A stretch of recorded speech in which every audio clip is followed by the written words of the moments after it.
Question का नाम है नाइट वॉक और इसकी डिफिकल्टी है मीडियम।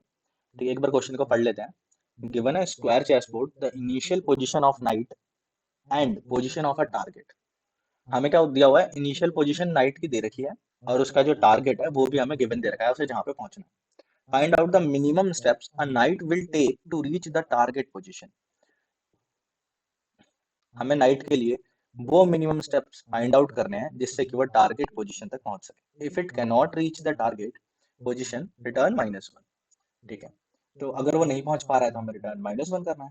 ठीक है, initials and the target position coordinates of knight have been given according to one base indexing. One base indexing मतलब जो भी हमें इनिशियल्स दे रखे होंगे, टारगेट और इनिशियल पोजीशन, वो वन बेस इंडेक्सिंग में दे रखे होंगे, वो तो हम मैनेज कर लेंगे बाद में। ठीक है, तो इस क्वेश्चन को हम डीएफएस से भी सॉल्व कर सकते हैं, बीएफएस से भी सॉल्व कर सकते हैं, बट डीएफएस से करना एफिशिएंट नहीं होगा। डीएफएस हमें टीएलई दे देगा, क्योंकि डीएफएस क्या करता है, वो सारे केसेस को चेक करता है, वो हर जगह जाके देखता है कि वो टारगेट तक पहुंच पा रहा है या नहीं पहुंच पा रहा। अगर हम डीएफएस यूज कर देंगे और अगर वो टारगेट तक पहुंच भी गया, तो ये जरूरी नहीं है कि उसने मिनिमम पाथ ही लिया होगा।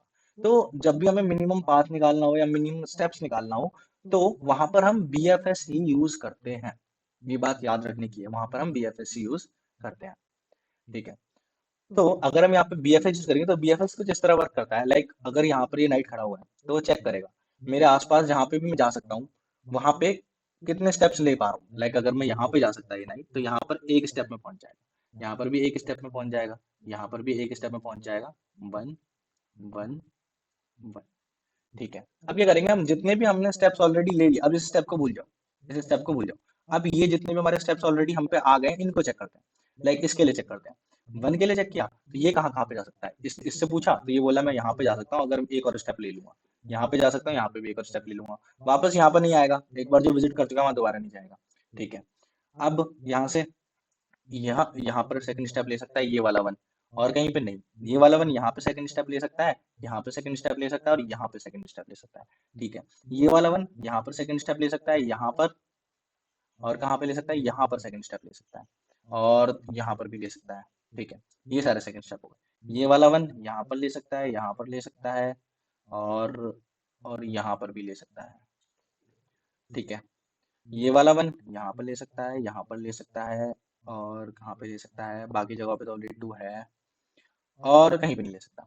ठीक है, हमने सारे वन की पोजीशंस को कवर कर दिया है यहाँ पे, कि जितने भी हमारे ऑलरेडी वन पर पोजीशन जा रहे थे, जितने भी हमारे नाइट के स्टेप्स, वो सेकंड पोजीशन पे कहाँ पे पहुंच सकते हैं। अब हम ऐसे ही सेकंड के लिए चेक करेंगे। हमने सबको सेकंड के लिए चेक करना शुरू किया, तो पहले इसका देख लेते हैं, यहाँ से गए तो यहाँ पे 3 आ जाएगा। अब और कहीं नहीं जा सकता, इससे चेक करते हैं, यहाँ से गए तो यहाँ पे 3 आ जाएगा, यहाँ पे भी 3 आ जाएगा। इस वाले 2 के लिए चेक करते हैं, तो देखो यहाँ से जब चेक किया तो यहाँ पर 3 आ गया। हमने टारगेट पर ऑलरेडी 3 लिख दिया है, इसका मतलब विजिट भी हो गया और यहाँ पे हमें एक आंसर मिल भी गया 3, और ये मिनिमम भी है। ऑब्वियसली 3 ही हमारा आंसर है यहाँ पे। ठीक है, तो बाकी को भी हम ऐसा नहीं है कि छोड़ देंगे, हम पूरा प्रोसेस करेंगे, सबको फिल करेंगे। ठीक है, तो यहाँ पर सब जगह 3 3 3 आ जाएगा, क्योंकि बाकी का थर्ड स्टेप कहीं ना कहीं से 3 यहीं पे पड़ रहा है।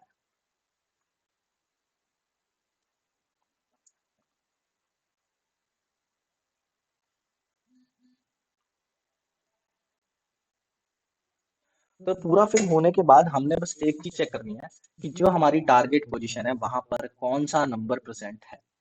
तो हमने हमने यहाँ पे देखा हमारे यहाँ पे 3 प्रेजेंट है, हम 3 को रिटर्न कर देते हैं, वही हमारा आंसर हो जाएगा। बस इतना ही था, और कुछ भी नहीं था। हम इसे ब्रेड फर्स्ट सर्च की हेल्प से सॉल्व करने वाले हैं, क्यू का यूज करेंगे, एंड देन सारी पोजीशंस को एक एक बार चेक करेंगे, एंड देन उन्हें बार बार क्यू में डालेंगे। ठीक है, एक बार इसका कोड देख लेते हैं।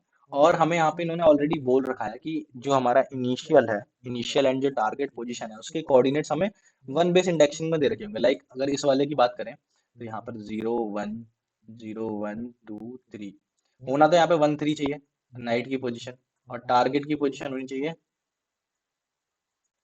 5 0। और इन्होंने वन बेस इंडेक्सिंग दे रखी होगी। वन बेस इंडेक्सिंग का मतलब है, इन्होंने वन बेस इंडेक्सिंग दे रखी होगी। वन बेस इंडेक्सिंग का मतलब है इन्होंने यहाँ पे 2,4 दे रखा होगा हमें इनिशियल, और टारगेट बोल रखा होगा हमसे 6,1, इस तरह दे रखा होगा। बट हम क्या करेंगे, एक एक माइनस कर लेंगे दोनों में से, तो हम सॉल्यूशन को सॉल्व करेंगे। ठीक है, तो एक बार इसका कोड देख लेते हैं। तो ये रहा इसका कोड, और हमने यहाँ पे क्यू को ले लिया है, साथ में पेयर ऑफ क्यू लिया है, क्योंकि हमें यहाँ पे दोनों कोऑर्डिनेट्स को लेना होगा, रो एंड कॉलम के।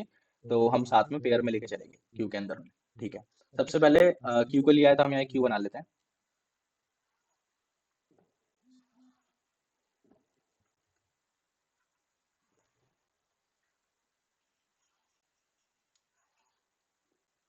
तो ये हमारा क्यू बन गया।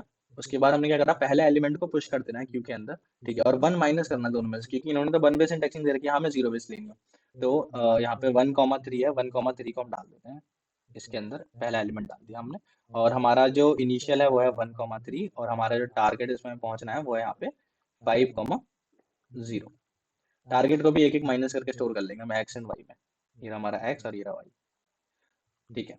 अब हमने क्या करना है, एक विजिट ऑफ वेक्टर ले लेना है, और हम क्या करेंगे, इससे हम ट्रैक करते रहेंगे क्या हम किसी बॉक्स को ऑलरेडी विजिट कर चुके हैं कि नहीं। अगर हम किसी बॉक्स को ऑलरेडी विजिट कर चुके हैं और उसके अंदर एक नंबर प्रेजेंट है ऑलरेडी, तो इसका मतलब कि वहां पर हमें दोबारा जाने की जरूरत नहीं है, वहां पे ऑलरेडी एक वैलिड नंबर है जो कि हमें एक आंसर की तरफ लेके जाएगा, ठीक है। तो विजिट अभी हमने सबको 0 मान रखा है, यहाँ पे सारे 0 हैं, ठीक है। हम क्या करेंगे, इस वाइल लूप को जब तक चलाएंगे जब तक हमारा क्यू एम्प्टी नहीं हो जाता। अभी हमारे क्यू के अंदर 1,3 है, तो अभी तो चलेगा, ठीक। हमने क्या करा, टीएफ के अंदर हमने पहला जो फ्रंट का वैल्यू है उसे निकाल दिया, मतलब कि 1,3 निकलेगा, ऑब्वियसली निकाल लिया हमने, यहाँ पे पॉप भी कर दिया, तो अब उसके अंदर नहीं है, खाली हो गया हमारा क्यू। हमने ए के अंदर फर्स्ट एलिमेंट को डाल दिया, बी के अंदर सेकंड को डाल दिया, इसका मतलब ए हो गया हमारा 1 और बी हो गया हमारा 3, ठीक है। अब क्या है, अब हमने क्या चेक किया, हमने जितने भी इसकी पोजीशंस बन रही हैं, लाइक ये वाली पोजीशन, ये वाली पोजीशन, ये सारी पोजीशंस में क्या करा हमने, सब में 1 1 फिल कर दिया। हमने क्या करा, जो भी इसका पीछे था विजिट क्या था, ऑलरेडी यहाँ पे 0 है, 0 है ना यहाँ पे। हमने क्या करा, जिस जिस जगह पर ये जा सकता है वहां पर पिछले वाली पोजीशन 0 है, तो उसमें एक +1 करके हर जगह लिख दिया, 1 1 1 1 1 और 1, सब जगह 1 लिख दिया। जहाँ पे नहीं जा सकता, इधर भी जा सकता था पर इधर कोई बॉक्स ही नहीं है तो वहां पे नहीं जाएगा, ठीक है। हम चेक कर लेंगे, वही चीज हमने यहाँ पे बाउंड्रीज चेक कर रखी है, अगर बाउंड्री के अंदर आ रही है पोजीशन तो ही जाओ वहां पे, ये सारी बाउंड्रीज चेक हो रही है। और विजिट नहीं है तो यहाँ पे ऑलरेडी लिख भी रखा है, विजिट 0 है तो ही जाओ, विजिट अगर 0 नहीं है तो मत जाओ। अगर 0 है, सारे 0 है ऑलरेडी, अगर 0 है तो जाओ वरना मत जाओ, ठीक है। हमने क्या करा, 1 1 फिल कर दिया सबके अंदर, ठीक है। अब क्या हुआ, हमने 1 को फिल करने के बाद जितने भी हमारे वंस वाली पोजीशन है उन सबको क्यू के अंदर डाल दिया। हमने सारी कंडीशन चेक करी और क्यू के अंदर डाल दिया, डाल रहे हैं ऑलरेडी, 8 के 8 पोजीशंस पे जाएंगे और डाल देंगे अगर वो रेंज के अंदर है तो। हमारे क्यू के अंदर 8 एलिमेंट्स और आ जाएंगे, यहाँ पे 8 आ जाएंगे, ठीक है। अब फिर उनको निकालेंगे क्यू से एक एक करके, पहले वाले को निकाला, फिर वो जहां जहां पे जा सकता है, लाइक ये यहाँ पे 2 बना रहा है, ये यहाँ पे 2 बना रहा है, ये यहाँ पे, और कहीं नहीं जा सकता है, नहीं, ये यहाँ पे बना रहा है, फिर उसे निकाल के, फिर इसे फिर इसे निकाल के इन दो को डाल देंगे क्यू में, पीछे की तरफ डालेंगे लेकिन यहाँ पे, ऐसे ही करके जितने भी हमारे 1 1 है वो हर जगह पे 2 2 बना देंगे एक एक करके, जैसा मैंने अभी ड्राई रन करके दिखाया था। फिर क्या होगा, फिर 2 वालों की बारी स्टार्ट हो जाएगी, फिर 2 वाले हर जगह 3 3 बना देंगे, और लास्ट में यहाँ पे हमें 3 बन जाएगा। अब हमने क्या करा हुआ है, हमने ये जब ये लूप से बाहर निकला मतलब कि सारे विजिट हो गए, जब सारे विजिट हो गए तो इनमें से एक भी नहीं चलेगा, एक भी नहीं चलेगा तो क्यू के अंदर एक भी नहीं जाएगा, क्यू के अंदर एक भी नहीं गया तो एक टाइम ऐसा आएगा क्यू खाली हो जाएगा, और क्यू खाली हो जाएगा तो ये वाइल लूप ब्रेक हो जाएगा। और वाइल लूप के ब्रेक होते हम क्या करेंगे, हमारी जो जो हमारी टारगेट पोजीशन थी, एक्स और वाई के अंदर हमारे टारगेट वेरिएबल थे ना, टारगेट इंडेक्स थे, रो का और कॉलम का, तो वो वाला जो हमारा विजिटेड था, यहाँ पे 3 नंबर पे विजिट हो रखा था ये एलिमेंट, अगर 3 नंबर पे विजिट हो रखा था वो 3 ही तो हमारा आंसर हुआ। अगर वो 3 हमारा आंसर हुआ तो हम उस 3 को रिटर्न कर देंगे, बस हो गया हमारा आंसर। एक बार इसे रन करके देख लेते हैं,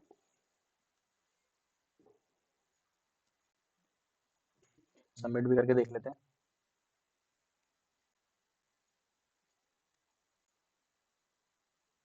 सबमिट हो रहा है, काफी इजी क्वेश्चन है। और हमें बस इस बात का ध्यान रखना है कि जब भी हमें मिनिमम स्टेप्स या मिनिमम पाथ निकालने को बोला हो तो वहां पर बीएफएस लग सकता है, रेयर, मतलब 80% चांस होंगे कि बीएफएस ही लगेगा। इसका सॉल्यूशन मैंने डिस्क्रिप्शन में भी दे दिया है। Thank you guys.